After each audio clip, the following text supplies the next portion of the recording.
नमस्कार, DD news देख रहे हैं आप और आपके साथ मैं हूं शहला निगार। बुलेटिन की शुरुआत करें, लेकिन उससे पहले एक नजर डालेंगे इस वक्त की सुर्खियों पर। महिलाओं पर अत्याचार को प्रधानमंत्री नरेंद्र मोदी ने बताया अक्षम्य पाप। कहा, दोषी कोई भी हो, किसी भी हाल में बचना नहीं चाहिए। प्रधानमंत्री का सभी दलों से राजनीति से ऊपर उठकर महिला सुरक्षा सुनिश्चित करने का आह्वान।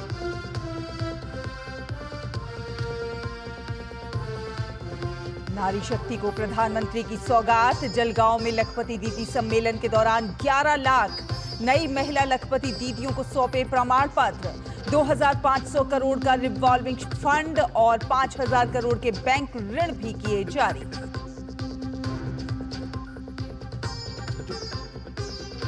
प्रधानमंत्री नरेंद्र मोदी की देशवासियों से मन की बात। गैर राजनीतिक पृष्ठभूमि वाले युवाओं को राजनीति में लाने की अपील का किया जिक्र।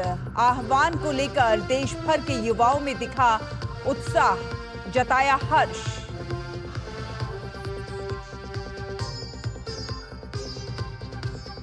प्रधानमंत्री ने हर घर तिरंगा अभियान को मिली जबरदस्त लोकप्रियता को सराहा। असम और अरुणाचल में वन्य जीव संरक्षण के लिए आगे आ रहे लोगों का किया जिक्र। संस्कृत भाषा की दुनिया में बढ़ती लोकप्रियता पर जताई खुशी।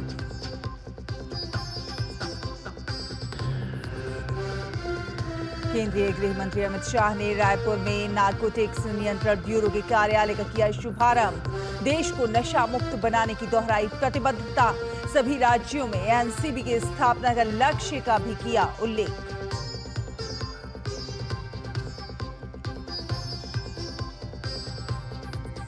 कोलकाता रेप और हत्याकांड के मुख्य आरोपी संजय रॉय का हुआ पॉलीग्राफ टेस्ट। घटना की तह तक पहुंचने का हो रहा है प्रयास। मेडिकल कॉलेज के तत्कालीन प्रमुख संदीप घोष पर सीबीआई का शिकंजा। कई ठिकानों पर छापेमारी। तो खबरों को विस्तार से देख लेते हैं। आपको बता दें कि प्रधानमंत्री ने जलगांव महाराष्ट्र में लखपति दीदी कार्यक्रम में शिरकत की। केंद्र सरकार ने महिला सशक्तिकरण की दिशा में 3 करोड़ लखपति दीदी बनाए जाने का लक्ष्य रखा है। प्रधानमंत्री नरेंद्र मोदी के तीसरे कार्यकाल शुरू होने के बाद अब तक 11 लाख महिलाओं ने लखपति दीदी का मुकाम हासिल किया है। फिलहाल देश में 1 करोड़ से ज्यादा लखपति दीदी हो चुकी हैं। योजना एक स्वयं सहायता समूह की सदस्यों को सालाना 1 लाख रुपए कमाने का लक्ष्य देती है।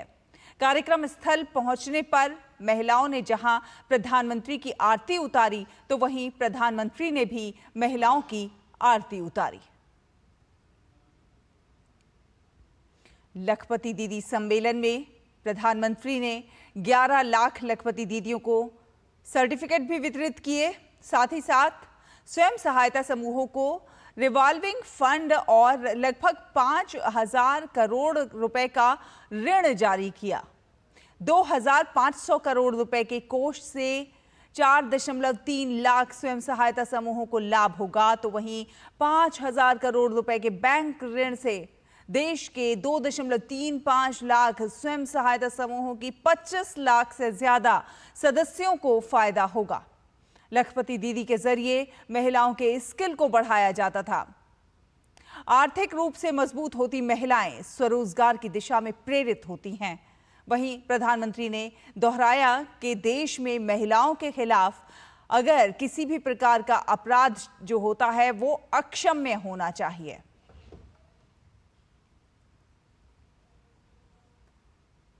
मैंने लाल किले से भी बार बार इस विषय को उठाया है।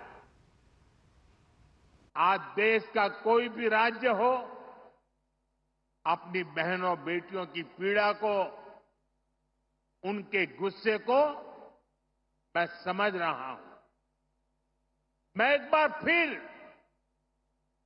देश के हर राजनीतिक दल से कहूंगा, हर राज्य सरकार से कहूंगा कि महिलाओं के खिलाफ अपराध अक्षम्य पाप है।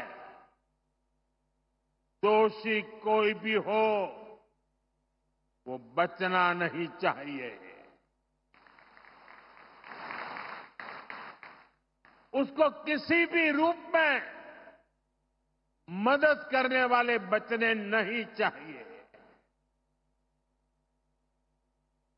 अस्पताल हो, स्कूल हो, दफ्तर हो या फिर पुलिस व्यवस्था, जिस भी स्तर पर लापरवाही होती है, सबका हिसाब होना चाहिए। ऊपर से नीचे तक मैसेज एकदम साफ जाना चाहिए। ये पाप अक्षम्य है। अरे सरकारें आती रहेगी, जाती रहेगी, लेकिन जीवन की रक्षा और नारी गरिमा की रक्षा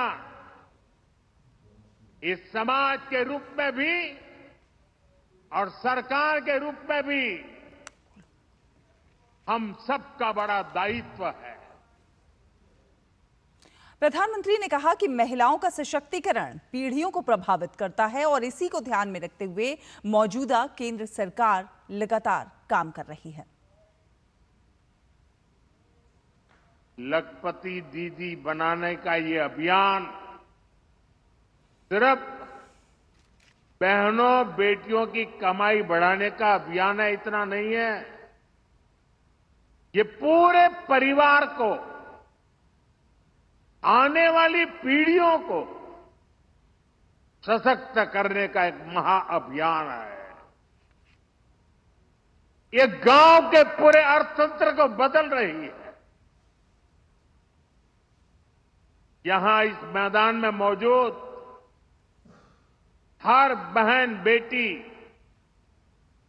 अच्छी तरह जानती है कि जब वो कमाने लगती है तो कैसे उसका अधिकार बढ़ जाता है, घर परिवार में उसका सम्मान बढ़ जाता है।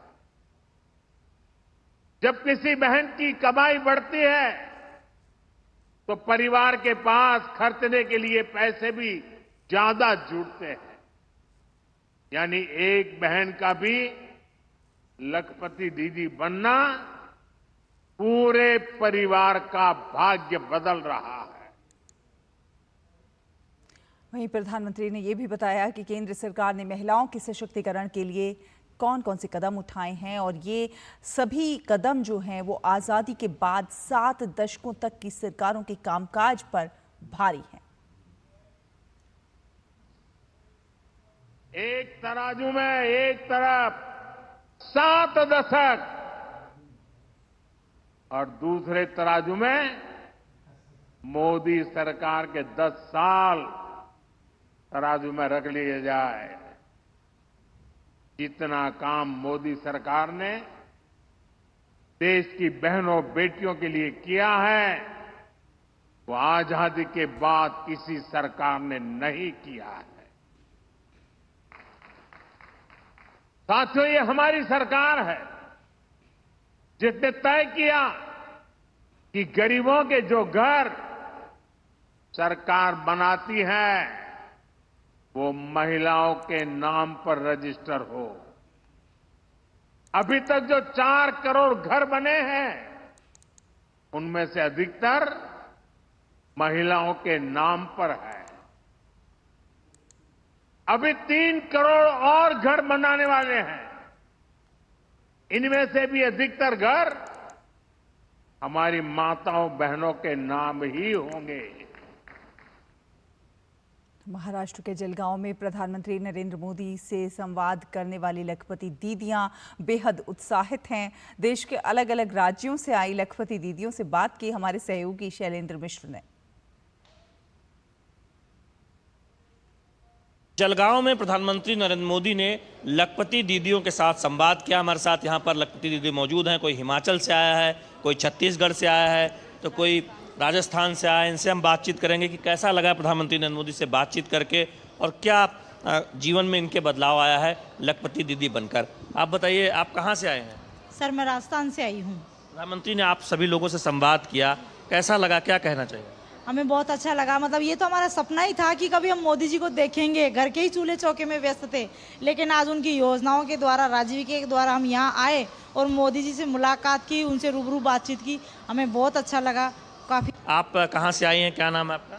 जी मेरा नाम अंजुमनी डोले है। मैं असम धेमाजी डिस्ट्रिक्ट से हूँ। मुझे प्रधानमंत्री जी से बात करने का मौका मिला और मुझे बहुत अच्छा लगा। आज हम लोग असम से इतने दूर से जलगांव आने का हम लोग को मौका प्रधानमंत्री जी ने दिया, जो लाखपति दीदी का स्कीम के थ्रू दी। मैं एक लाखपति दीदी हूँ और मेरे साथ में हमारे डिस्ट्रिक्ट के जितने भी महिला है, सबको मैं लाखपति बनाने के लिए। बताइए कहाँ से? हिमाचल से आई हैं आप तो हिमाचली टोपी, बताइए कहाँ से? सर, मेरा नाम विजय भारद्वाज है। मैं डिस्ट्रिक्ट सिरमौर हिमाचल प्रदेश से आई हूँ और मैं कृषि और पशु सखी हूँ और साथ में मैं गैर कृषि कार्य भी करती हूँ सर।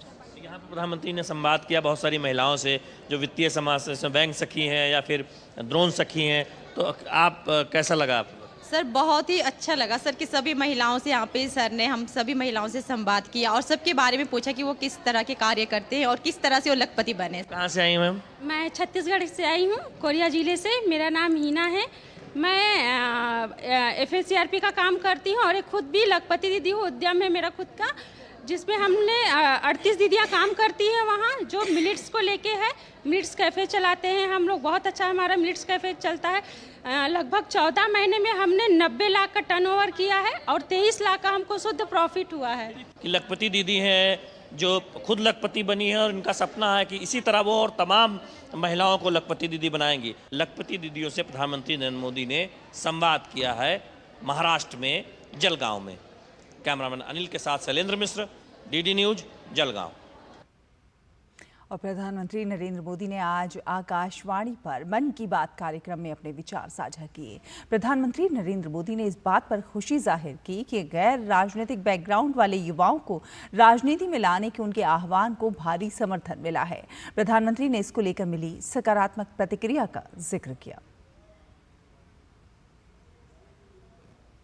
भारत में कई ऐसे युवा हैं जिन्हें राजनीति में दिलचस्पी है, पर व्यवस्था प्रणाली के कारण राजनीति में नहीं आ पाते हैं। प्रधानमंत्री नरेंद्र मोदी अब इस व्यवस्था प्रणाली को बदलने की शुरुआत कर चुके हैं। इस साल 15 अगस्त के दिन प्रधानमंत्री नरेंद्र मोदी ने लाल किले से गैर राजनीतिक पृष्ठभूमि वाले 1 लाख युवाओं को राजनीतिक प्रणाली से जोड़ने का आह्वान किया था। इस साल मैंने लाल किले से बिना पॉलिटिकल बैकग्राउंड वाले 1 लाख युवाओं को पॉलिटिकल सिस्टम से जोड़ने का आह्वान किया है। मेरी इस बात पर जबरदस्त प्रतिक्रिया हुई है। इससे पता चलता है कि कितनी बड़ी संख्या में हमारे युवा राजनीति में आने को तैयार बैठे हैं। बस उन्हें सही मौके और सही मार्गदर्शन की तलाश है। पीएम ने बताया कि उन्हें युवाओं की जबरदस्त प्रतिक्रिया मिली है। मन की बात में उन्होंने जानकारी दी कि सोशल मीडिया पर भी युवाओं ने सकारात्मक प्रतिक्रिया दी। पीएम ने कहा कि ये उनके लिए वाकई अकल्पनीय है। सोशल मीडिया पर भी जबरदस्त रिस्पांस मिल रहा है। लोगों ने मुझे कई तरह के सुझाव भी भेजे हैं। कुछ युवाओं ने पत्र में लिखा है कि उनके लिए वाकई अकल्पनीय है। दादा या माता पिता की कोई राजनीतिक विरासत नहीं होने की वजह से वो राजनीति में चाहकर भी नहीं आ पाते थे। कुछ युवाओं ने लिखा कि उनके पास जमीनी स्तर पर काम करने का अच्छा अनुभव है, इसलिए वे लोगों की समस्याओं को सुलझाने में मददगार बन सकते हैं। कुछ युवाओं ने ये भी लिखा कि परिवारवादी राजनीति नई प्रतिभाओं का दमन कर देती है। लोगों ने प्रधानमंत्री को कई तरह के सुझाव भी भेजे हैं। सुझाव भेजने के लिए पीएम मोदी ने सभी का धन्यवाद किया और सभी युवा साथियों से इस अभियान से जुड़ने का आग्रह किया। इस तरह के प्रयास से हमारे लोकतंत्र को और मजबूती मिलेगी। Bureau report, DD news. और चलिए आपको लिए चलते हैं भाजपा की प्रेस वार्ता में, जहां पर भाजपा नेता रविशंकर प्रसाद संबोधित कर रहे हैं। जानकारी आप लोगों को दी गई है, उसके कुछ मुद्दों को रिपीट करके हमें कुछ राजनीतिक सवाल आज उठाने। आपको मालूम है, देश के कर्मचारियों की चिंता हो, सर्विस में हूं, रिटायर्ड हूं, ये हमेशा एक बड़ा मुद्दा रहता है और कई बार ये राजनीतिक मुद्दा भी बनता है। पहले ओल्ड पेंशन स्कीम थी, 2004 में ये न्यू पेंशन स्कीम बनी जिसको एनपीएस कहते हैं। और आपकी जानकारी के लिए उस समय व्यापक कंसल्टेशन हुआ था। मुझे याद है मैं अटल जी की सरकार में मंत्री भी था, तो कांग्रेस पार्टी इन सबों ने इसका समर्थन किया था और एनपीएस को कई कांग्रेस के सरकारों ने भी समर्थन किया था। बाद में विरोध किया, ठीक है। हमारे प्रधानमंत्री जी मांगों को सुनते हैं, समझते हैं और संवेदनशील रहते हैं। जब कर्मचारियों के अखिल भारतीय संगठन ने, जिसको confederation of central government employees कहते हैं, उन्होंने भी मांग की, तो पिछले साल ही तत्कालीन वित्त सचिव और अभी 30 से होने वाले कैबिनेट सेक्रेटरी सोमनाथन जी की अध्यक्षता में कमेटी बनी थी। उस कमेटी की रिपोर्ट को कल कैबिनेट में स्वीकार किया गया। कल सरकार की ब्रीफिंग में उसको बताया गया है, तो मैं विस्तार से रिपीट नहीं करूंगा, सिर्फ कुछ छोटे बिंदुओं को बताऊंगा। नंबर 1, भारत सरकार के लगभग 23% कर्मचारियों को 50% एश्योर्ड पेंशन तय हो गया। 50% एश्योर्ड पेंशन का मतलब क्या हुआ? आपके रिटायरमेंट के साल के 12 महीने का जो एवरेज होगा उसका 50% मिलेगा आपको।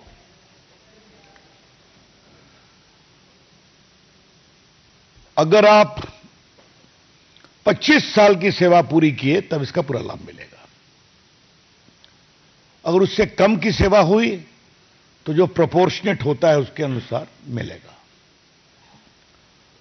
अगर आपने 10 साल तक सेवा की तो आपको एश्योर्ड 10,000 रुपीज पेंशन मिलेगा।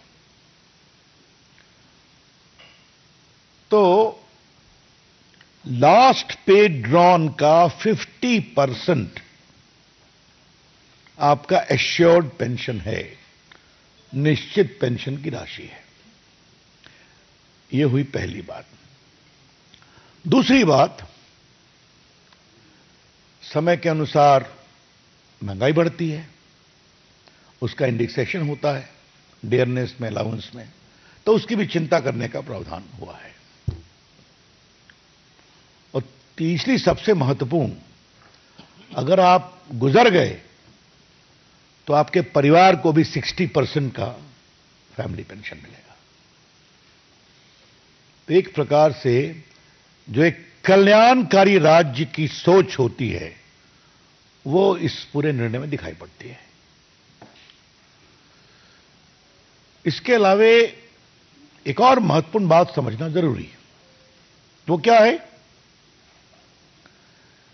जो न्यू पेंशन स्कीम आई थी उसको लेकर यह भी चर्चा थी कि सरकार की फंडिंग के बारे में क्लैरिटी नहीं है, क्योंकि जिस कमेटी ने उसका रिकमेंड किया था उसने कुछ अनूठे प्रयोग भी किए थे, देश हित के प्रयोग थे। सरकार ने कहा है ये पूरा फंडिंग भारत सरकार करेगी। जो पहले था 10% कर्मचारियों के सैलरी से और 14% सरकार के द्वारा। अब कल के निर्णय में आप ये ध्यान रखिए, अब होगा 10% कर्मचारियों के सैलरी से और 18% भारत सरकार के द्वारा। तो उसको भी आगे बढ़ा दिया गया। तो जितना भी हो सकता है कर्मचारियों के हित में, देश के कर्मचारी देश के लिए काम करते हैं, सत्ता में कौन पार्टी है उसकी चिंता नहीं करते और उनके कामों के कारण देश आगे बढ़ता है। यही माननीय प्रधानमंत्री जी ने अपने एक्स पर कमेंट में भी कहा है कि हमें उनके योगदान का बहुत सम्मान करना है और हम करते रहेंगे। तो ये एक बहुत बड़ी बात थी।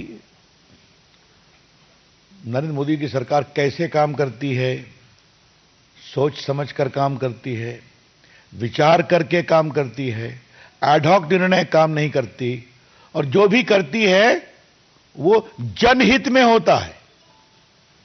और यहां का जनहित 23 लाख कर्मचारी और उनके परिवार।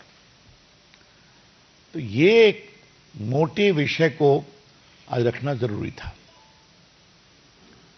अब इसके बाद कुछ सवाल कांग्रेस पार्टी से करना है। ये घोषणा वाली पार्टी कांग्रेस पार्टी सिर्फ घोषणा ही करेगी, घोषणा के अमल में लाने का भी कभी काम करेगी। आज भारतीय जनता पार्टी के राष्ट्रीय मंच से एक हम सवाल करना चाहते हैं। कांग्रेस पार्टी ने पिछले 2 साल से ओल्ड पेंशन स्कीम को एक बहुत बड़ा तूफान बनाया था भारत की राजनीति में। याद करिए आप। सो मच सो कि राहुल गांधी प्रियंका जी जो गई तो उनसे भी कहवा दिया गया हिमाचल के चुनाव में कि हम ओल्ड पेंशन स्कीम को लागू करेंगे।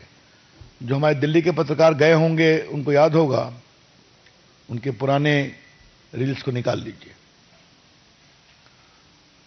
राहुल गांधी से सवाल नंबर 1, आपकी सरकार ने हिमाचल में अभी तक ओल्ड पेंशन स्कीम लागू किया क्या? मैं फिर पूछ रहा हूं भाजपा के राष्ट्रीय मंच से, Congress party in general and Rahul Gandhi in particular, please tell the nation, did you implement the old pension scheme as promised in the Himachal election? हम इसका जवाब जानना चाहेंगे उनसे। आपने कर्नाटक के चुनाव में बहुत चालाकी कर दी।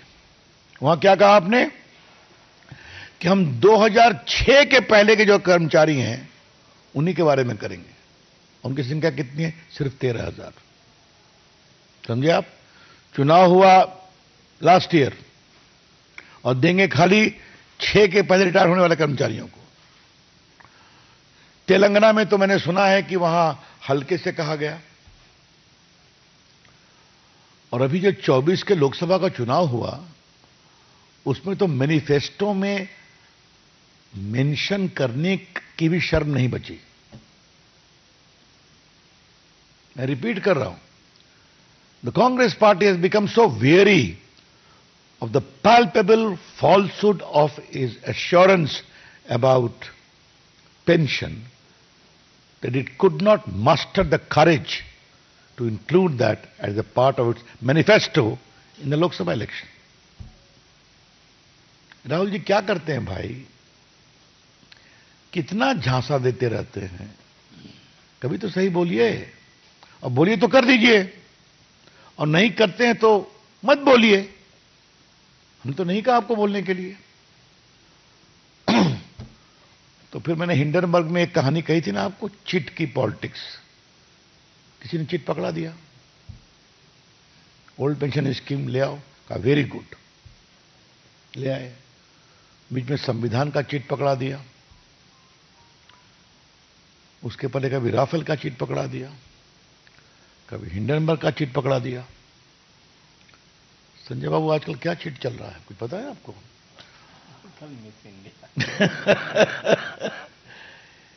राहुल गांधी कांग्रेस पार्टी, देश ऐसे नहीं चलता। Governing India is a serious business. Bharat की सरकार चलाना एक गंभीर परिपक्व विषय है जहां सोच समझकर फैसले लेने पड़ते हैं। एडहॉकिज्म नहीं चलता। चलो भाई 1 हफ्ता बहुत हो गया, अब इसको छोड़ो। एक चुनाव हो गया, अब इसको छोड़ो। कांग्रेस पार्टी ने ऐसा बोलना शुरू किया है चुनाव के लिए, वोट लेने के लिए किसी सीमा तक, कि उसका भरोसा उठ रहा है उसके निर्णयों पर। यह एक महत्वपूर्ण बात मैं कहना चाहूंगा। हम स्वीकारते हैं कांग्रेस पार्टी एक बड़ी पार्टी है, देश पर राज किया है। तो अगर आपको नहीं चीजें बहुत ठीक से समझ में आती, आपके जो ब्रीफिंग होती है, तो आपके यहां जो पुराने नेता उनसे बात करिए। कि आपने ये फतूर खोला क्यों था ओल्ड पेंशन स्कीम का? हमने तो कुछ जगह अखबारों में पढ़ा है कि उनके लोगों ने बताया कि आप क्या खोल रहे हैं, देश की अर्थव्यवस्था गड़बड़ा जाएगी। अब सही है गलत मुझे नहीं पता है। तो मित्रों, हम बहुत ही भर्त्सना करते हैं कांग्रेस पार्टी की इस रवैये की, और हमें गर्व है पार्टी की ओर से हमारे प्रधानमंत्री नरेंद्र मोदी जी पर कि उन्होंने कर्मचारियों की चिंता को सुना, समझा, कमेटी बनी और आज एक सार्थक निर्णय हुआ है जिसकी प्रशंसा सभी लोग कर रहे हैं। और पार्टी की ओर से हम भी सरकार का और विशेष रूप से अपने प्रधानमंत्री का अभिनंदन करना चाहते हैं। That's all for my side. अगर प्रश्न सादर आमंत्रित हैं आयुषी मिश्र। राहुल गांधी जी ने मिस इंडिया की लिस्ट चेक की और उनका कहना है कि उन्हें उनमें से एक भी दलित, आदिवासी या ओबीसी महिला नहीं मिली लिस्ट में। ऐसे में उनका कहना है प्रधानमंत्री जी कहते हैं देश सुपर पावर की ओर बढ़ रहा है, लेकिन 90% लोग अभी भी सिस्टम से बाहर है। आपके प्रश्न का मैं विस्तार से जवाब दूंगा। आनंद पांडे, पेंशन में बात कर लूं। आनंद पांडे। तो भाजपा मुख्यालय से आप ये भाजपा की प्रेस वार्ता देख रहे थे, जहां पर वरिष्ठ नेता रविशंकर प्रसाद संबोधित कर रहे थे। उन्होंने यूपीएस पर उन्होंने भाजपा का पक्ष रखा। उन्होंने कहा कि मोदी सरकार का जो हर फैसला है वो जनहित में है। कैबिनेट का ये फैसला उन्होंने ऐतिहासिक बताया। उन्होंने कहा कि ओपीएस को लेकर कांग्रेस ने हमेशा राजनीति की है और झूठ बोला है। उन्होंने कहा कि भारत सरकार के 23% कर्मचारियों को 50% पक्की पेंशन, ये फैसला कैबिनेट का सचमुच ऐतिहासिक फैसला साबित होने जाएगा। और फिलहाल एक छोटा सा ब्रेक लेंगे। ब्रेक के उस पार खबरों के सफर को जारी रखेंगे। आप देखते रहिए डीडी न्यूज। बात जब पीढ़ियों के लिए बनने वाले घर की हो तो जिम्मेदारी बड़ी हो जाती है। गैलेंट समझता है ये जिम्मेदारी। अब डबल एम रिब्स के साथ गैलेंट एडवांस TMT रीबार, निर्माण का रियल हीरो। तुझे तगड़ा इंसेंटिव मिला है। क्या प्लान है? सोच रहा हूँ गवर्नमेंट सिक्योरिटीज में इन्वेस्ट करूं। बिल्कुल सही सोच रहे हैं आप। अब गवर्नमेंट सिक्योरिटीज में इन्वेस्ट करना आसान हो गया है। पर कैसे? RBI रिटेल डायरेक्ट स्कीम में बिना ब्रोकर के आप इन्वेस्ट कर सकते हैं और आपको आपकी पूंजी पर मिलेंगे रिटर्न्स। RBI पोर्टल पर जाइए, मुफ्त में अकाउंट खोलिए और अपने बैंक खाते से सीधे पैसे इन्वेस्ट कीजिए। सुरक्षित, आसान। रिटायरमेंट के बाद मैं भी यही इन्वेस्ट करूंगा। बहुत सही कह रहे हैं आप। RBI कहता है जानकार बनिए, सतर्क रहिए। सुरक्षा की गारंटी हर चीज में जरूरी है, चाहे वो मुश्किल स्टंट हो या अच्छी फसल। इसलिए ले आइए IIL के ट्रैक्टर ब्रांड का शिनबार, जो देता है सुंडी और ट्रिप से सुरक्षा की गारंटी। के बाद स्वागत है आपका। आप देख रहे हैं डीडी न्यूज। आपको बता दें कि प्रधानमंत्री नरेंद्र मोदी ने मन की बात कार्यक्रम में राष्ट्रीय अंतरिक्ष दिवस पर बात की और इस क्रम में प्रधानमंत्री नरेंद्र मोदी ने स्पेस टेक स्टार्टअप गैलेक्सी आई की टीम से जुड़े युवाओं से भी बात की। बीते 23 अगस्त 2024 को पहला राष्ट्रीय अंतरिक्ष दिवस मनाया गया था। पिछले वर्ष इसी दिन चंद्रयान 3 ने चांद के दक्षिणी हिस्से में शिव शक्ति पॉइंट पर सफलतापूर्वक लैंडिंग की थी। इस दिन को खास बनाने के उद्देश्य से प्रत्येक वर्ष 23 अगस्त को राष्ट्रीय अंतरिक्ष दिवस मनाने का निर्णय लिया गया। अंतरिक्ष के क्षेत्र में युवाओं की रुचि और भागीदारी काफी बढ़ी है। पीएम मोदी ने स्पेस टेक स्टार्टअप गैलेक्सी आई की टीम के युवा सदस्य सुयश से बात की। सब लोग साथ में IIT मद्रास में मिले, वहीं पर हम लोग सब पढ़ाई कर रहे थे, अलग अलग ईयर्स में थे अपने इंजीनियरिंग के। और उसी वक्त हम लोगों ने सोचा कि एक हाइपरलूप नाम का एक प्रोजेक्ट है जो हम लोग चाहते थे साथ में करेंगे। उसी दौरान हमने एक टीम की शुरुआत की, उसका नाम था आविष्कार हाइपरलूप, जिसको लेकर हम लोग अमेरिका भी गए। उस साल हम एशिया की इकलौती टीम थी जो वहाँ गई और हमारे देश का जो झंडा है उसको हमने फहराया।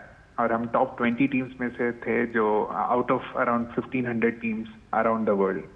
वहीं इस प्रोजेक्ट की जानकारी देते हुए टीम के एक और सदस्य रक्षित ने बताया कि गैलेक्सी आई तकनीक के जरिए बादलों के आर पार देखा जा सकता है, साथ ही ये रात्रि में भी देख सकती है। तो हम इससे देश के किसी भी कोने के ऊपर रोज एक साफ तस्वीर खींच सकते हैं। हमारी जो ये टेक्नोलॉजी है ये अंतरिक्ष से बादलों के आर पार देख सकती है और ये रात्रि में भी देख सकती है। रक्षित ने पीएम को यह भी बताया कि यह तकनीक भारत की सीमाओं समेत हिंद महासागर और समुद्री क्षेत्र की निगरानी में काफी मददगार है। हम इससे देश के किसी भी कोने के ऊपर रोज एक साफ तस्वीर खींच सकते हैं। और ये जो डेटा हमें आएगा, इसका उपयोग हम 2 क्षेत्रों में विकास करने के लिए करेंगे। पहला है भारत को अत्यंत सुरक्षित बनाना। हमारे जो बॉर्डर्स हैं और हमारे जो ओशंस हैं, सीज हैं, उसके ऊपर रोज हम मॉनिटर करेंगे और एनिमी की एक्टिविटीज को मॉनिटर करेंगे और हमारी आर्म्ड फोर्सेस को इंटेलिजेंस प्रोवाइड करेंगे। और दूसरा है भारत के किसानों को सशक्त बनाना। तो हमने ऑलरेडी एक प्रोडक्ट बनाया है भारत के झींगा किसानों के लिए, जो अंतरिक्ष से उनके पॉन्ड्स के पानी की क्वालिटी मेजर कर सकता है 1/10 ऑफ द करंट कॉस्ट में। डेनियल ने बताया कि बीते कुछ समय में इंजीनियरिंग के छात्रों की सोच में काफी बदलाव आया है। अब ये छात्र भारत के स्पेस इकोसिस्टम को प्राथमिकता दे रहे हैं। हमने देखा है कि जो इंजीनियरिंग के छात्र हैं, उनकी सोच में बदलाव देखा है। वो पहले बाहर जाके हायर स्टडीज परस्यू करना चाहते थे और वहाँ काम करना चाहते थे और स्पेस डोमेन में, बट अब क्योंकि इंडिया में स्पेस इकोसिस्टम बहुत अच्छी तरीके से आ रहा है, तो इस कारण वो लोग इंडिया वापस आके इस इकोसिस्टम के पार्ट बनना चाहते हैं। तो ये काफी अच्छा फीडबैक हमें मिला है और हमारे खुद की कंपनी में कुछ लोग वापस आके काम कर रहे हैं इसी वजह से। प्रधानमंत्री नरेंद्र मोदी के नेतृत्व में केंद्र सरकार ने अंतरिक्ष क्षेत्र को काफी बढ़ावा दिया है। पीएम मोदी के प्रोत्साहन के फलस्वरूप अंतरिक्ष परियोजनाओं को नई उड़ान मिली और आज भारत का परचम चांद पर लहराया। यही वजह है कि देश के युवा अंतरिक्ष क्षेत्र में आए रिफॉर्म्स को अपने लिए एक मौके के तौर पर देख रहे हैं। Bureau report, DD news. और प्रधानमंत्री नरेंद्र मोदी ने मन की बात कार्यक्रम में विश्व संस्कृत दिवस की भी बात की और इस क्रम में प्रधानमंत्री नरेंद्र मोदी ने लिथुआनिया के देश के एक प्रोफेसर के संस्कृत से जुड़े अनूठे प्रयास संस्कृत ऑन द रिवर्स का भी जिक्र किया।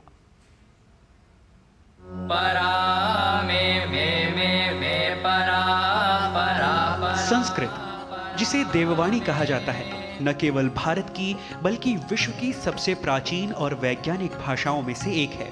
आज ये भाषा अपनी वैज्ञानिकता और दार्शनिक गहराइयों के कारण विदेशों में भी लोकप्रिय हो रही है।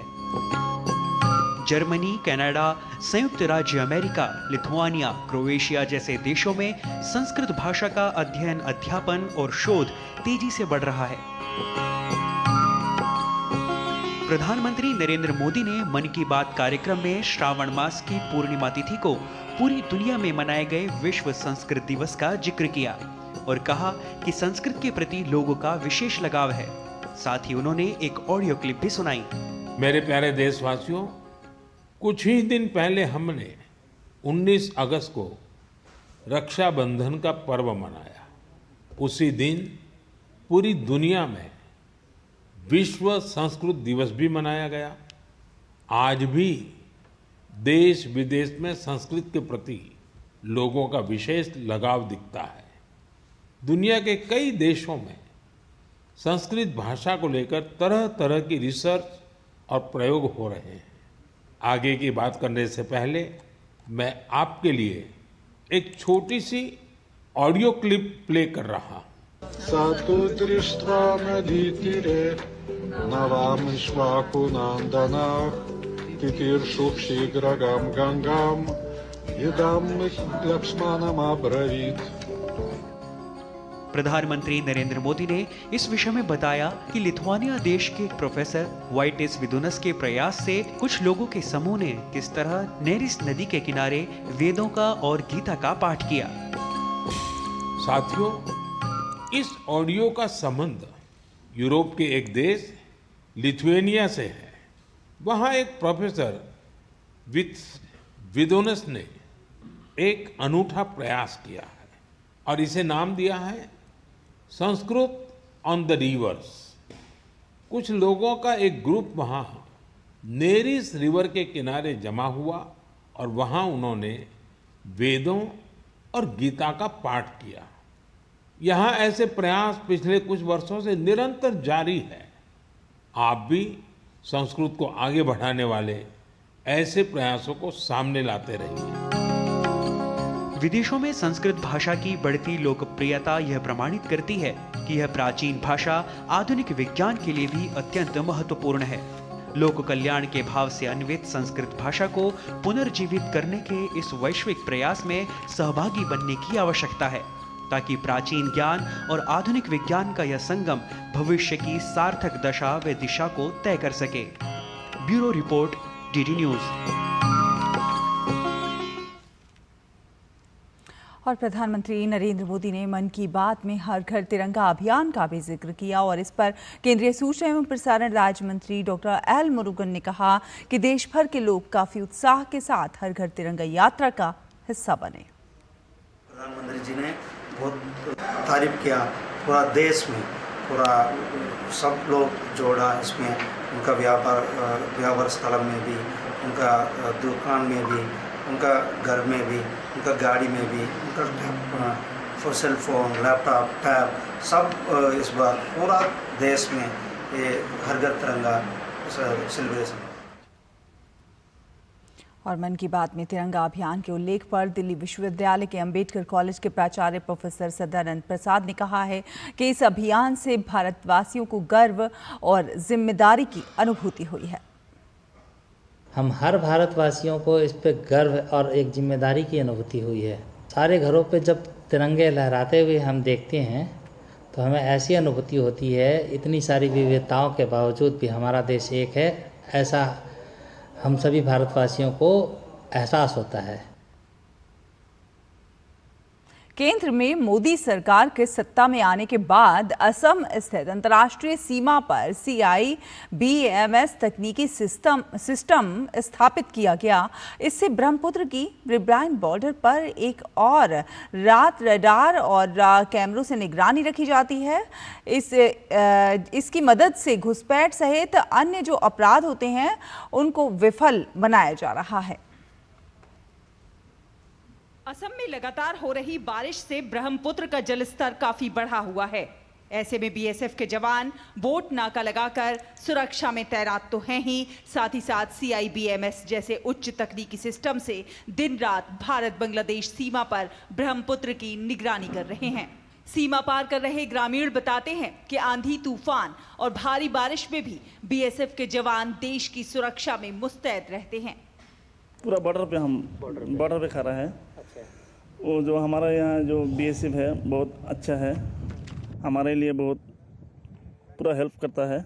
कोई तूफान में होगा तो उसमें भी BSF पूरा ड्यूटी करता है।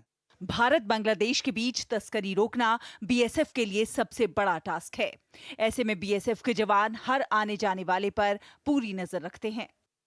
हमारा के लिए BSF बहुत सहयोगिता कर रहा है। हमको कोई घर में कुछ बीमार का कुछ असुविधा हो रहा है तो उस टाइम हमको मदद कर रहा है, हमको बहुत साथ दे रहा है। ब्रह्मपुत्र में हर साल बाढ़ आती है। बाढ़ के दौरान ब्रह्मपुत्र अपनी धारा मोड़ लेती है, जिससे बीच में बने टापू बह जाते हैं और कई नए बन जाते हैं। इस कारण BSF को भी अपनी पोस्ट बदलनी पड़ती है और यहाँ के ग्रामीणों को भी अपना बसेरा बदलना पड़ता है। ये परिवर्तन यहाँ के ग्रामीणों के लिए भी कम बड़ी चुनौती नहीं है। ग्रामीणों का कहना है कि BSF के जवान उनके लिए किसी देवदूत से कम नहीं है। पूरी रात दिन 24 घंटा BSF ड्यूटी भी करता है, फिर भी इधर जो सिविल है सिविल को हेल्प करती है। बॉर्डर पे BSF बहुत हमारे को हेल्प करता है। जैसे खेती बाड़ी के लिए हम लोग जब खेती में जाता हूँ तो कभी कभी हमारे पास किसान कार्ड देता है, जो बांग्लादेश का गोरू वगैरह आके हमारा खेती नुकसान करने से बहुत हेल्प होता है। हमारा साथ बहुत जाके बकरी पाकर भी बीच मामला ले आता हूँ। भारत बांग्लादेश अंतर्राष्ट्रीय रिब्राइन बॉर्डर पर कई चुनौतियों के बावजूद BSF के जवान सीमा सुरक्षा बखूबी निभा रहे हैं, जिसके लिए उसने स्पेशल वाटर विंग के अलावा BSF की 4-5 बटालियन सुरक्षा में लगाई हैं। विषम परिस्थिति में BSF भारत और बांग्लादेश की जो ब्रह्मपुत्र नदी है अंतर्राष्ट्रीय सीमा पर, उसमें देश की सुरक्षा में लगी है और कहीं न कहीं अपना जो इसका उद्देश्य है जीवन पर्यंत कर्तव्य चरितार्थ करती हुई नजर आ रही है। कैमरामैन ललित के साथ मैं उर्मिलेश भट्ट, DD न्यूज, बांग्लादेश भारत अंतर्राष्ट्रीय सीमा। यहाँ रुकेंगे एक छोटे से ब्रेक के लिए, जल्द हाजिर होंगे। आप देखते रहिए DD न्यूज। बात जब पीढ़ियों के लिए बनने वाले घर की हो तो जिम्मेदारी बड़ी हो जाती है। गैलेंट समझता है ये जिम्मेदारी। अब डबल एम रिब्स के साथ गैलेंट एडवांस TMT रीबार, निर्माण का रियल हीरो। सुरक्षा की गारंटी हर चीज में जरूरी है, चाहे वो मुश्किल स्टंट हो या अच्छी फसल। इसलिए ले आइए IIL के ट्रैक्टर ब्रांड का शिनबा, जो देता है सुंडी और ट्रिप से सुरक्षा की गारंटी। भारत में सालाना हजारों लोग हाथी पांव नाम की बीमारी की चपेट में आकर जीवन भर के लिए अपाहिज हो जाते हैं। हाथी पांव एक मच्छर के काटने से फैलता है। हाथी पांव का कोई इलाज नहीं है। साल में सिर्फ एक बार सरकार द्वारा दी हुई मुफ्त दवाएं खाएं और इस बीमारी से अपने आप को और अपने परिवार को बचाएं। 10 अगस्त को हाथी पांव से बचाव की दवा अवश्य खाएं। अपने आप को और अपने परिवार को इस दर्दनाक बीमारी से बचाएं। भारत सरकार द्वारा जनहित में जारी। के बाद स्वागत है आपका। आप देख रहे हैं DT न्यूज़। आपको बता दें कि असम के नागांव जिले में धींग में हुए सामूहिक बलात्कार की घटना के बाद कानून व्यवस्था बनाए रखने के लिए सुरक्षाकर्मी तैनात किए गए हैं। आपको ये भी बता दें कि सामूहिक बलात्कार की घटना के मुख्य आरोपी तफजुल इस्लाम का शव कल एक तालाब से बरामद किया गया। घटना को लेकर स्थानीय नागरिकों में खासा रोष है। उन्होंने घटना में शामिल 2 अन्य आरोपियों को गिरफ्तार कर कड़ी से कड़ी सजा देने की मांग की है।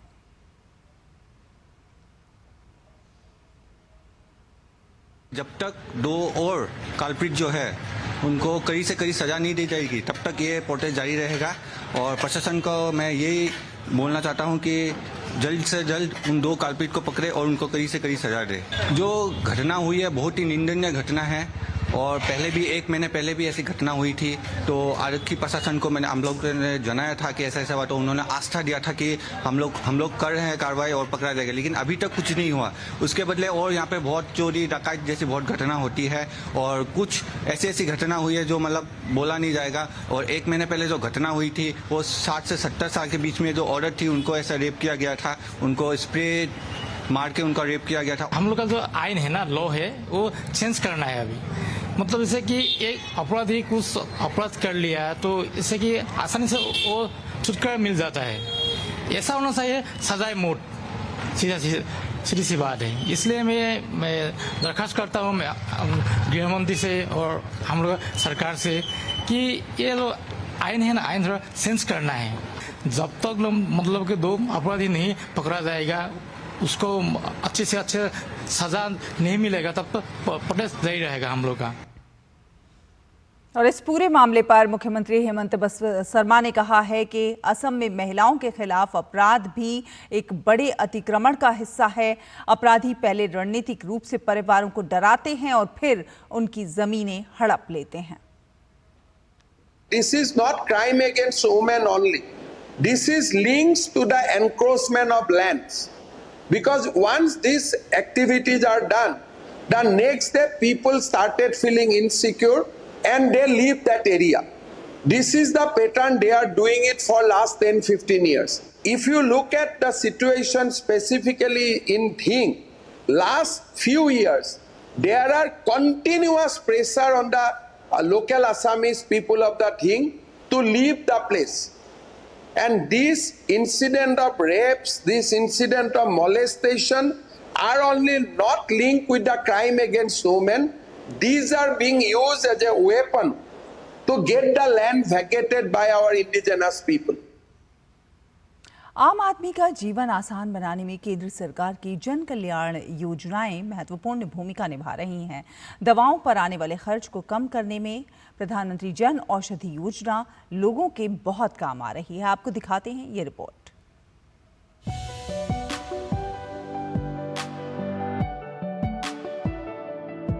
केंद्र सरकार लोगों के स्वास्थ्य को बेहतर बनाने और उनको सस्ता इलाज मुहैया कराने के लिए तमाम योजनाएं चला रही है। इनमें से एक महत्वपूर्ण परियोजना है प्रधानमंत्री जन औषधि परियोजना, जिसके चलते लोगों को दवाई 50 से 80% तक सस्ती मिल रही है। ऐसे में जन औषधियों को किस तरह से आम लोगों तक पहुंचाया जा रहा है, इस पर DD न्यूज ने गुरुग्राम में जन औषधि के वेयर हाउस का जायजा लिया। इस वेयर हाउस से उत्तर भारत के बड़े हिस्से में दवाइयों को पहुंचाने का काम होता है, जिसमें दिल्ली, उत्तर प्रदेश, उत्तराखंड, झारखंड और बिहार प्रमुख हैं। इन दवाइयों के रखरखाव के लिए एक स्पेशली डिज़ाइंड और टेक्निकली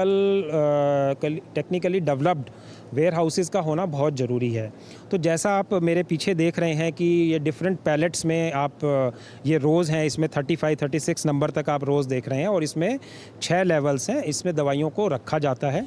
जन औषधियों के भंडारण के लिए वेयरहाउस में कई बातों का विशेष ख्याल रखा जाता है। इसमें दवाई की गुणवत्ता और उनकी क्षमता प्रमुख है। ऐसे में वेयरहाउस में तापमान, सफाई और सबसे जरूरी क्वांटिटी का हिसाब किताब पूरी तरह से ऑटोमेटिक तौर पर रखा जाता है। माननीय प्रधानमंत्री जी ने आह्वान किया था कि हम जन औषधि को देश के हर कोने कोने तक ले जाएंगे। हम जन औषधि केंद्रों की संख्या 10,000 से बढ़ाकर 3 वर्ष में ही 25,000 तक ले जाएंगे। तेज़ी से जन औषधि आगे बढ़ रही है।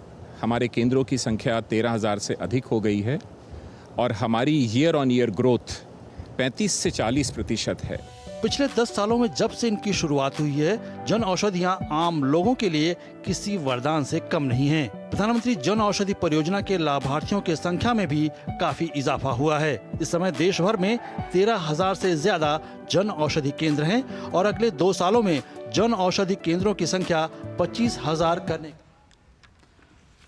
और आपको सीधे लिए चलते हैं राजस्थान, और जहां पर प्रधानमंत्री नरेंद्र मोदी हाईकोर्ट की हीरक जयंती समापन समारोह में शामिल होने के लिए पहुंचे हैं और ये दृश्य आप देख रहे हैं।